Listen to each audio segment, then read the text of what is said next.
كل لما بتتقدم في العمر وبتعدي مرحلة عمرية معينة زي الواحد كده ما وصل لبعد ال50 بيوصل لقناعة تامة إن أي حاجة بتحصل له في الحياة بيبقى وراها خير. أي حاجة وحشة بتحصل في الحياة بيبقى وراها خير.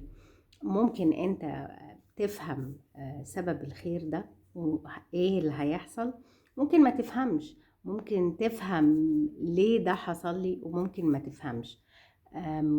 بس تأكد دايما وبتتأكد إن اللي بيحصل لك ده وراه خير ليك. ما هو رب الخير ما بيجيبش إلا الخير. بتبقى متأكد مع أي موقف، مع أي حاجة بتحصل في حياتك إن لأ، اللي حصل ده مش وحش، اللي حصل ده ربنا قاصد بيه خير ليا.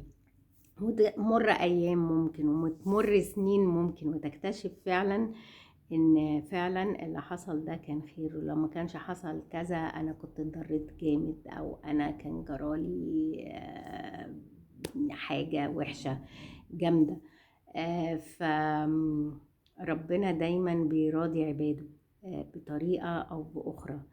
فاتأكد إن أي حاجة بتحصل لك دي خير. واحنا في سننا بنبقى متأكدين من الموضوع ده بزيادة، لأن احنا بنبقى مرينا بتجارب وبمواقف كتير قوي بتثبت لنا إن فعلا أي حاجة بتحصل المقصود من وراها خير للناس. شكرا.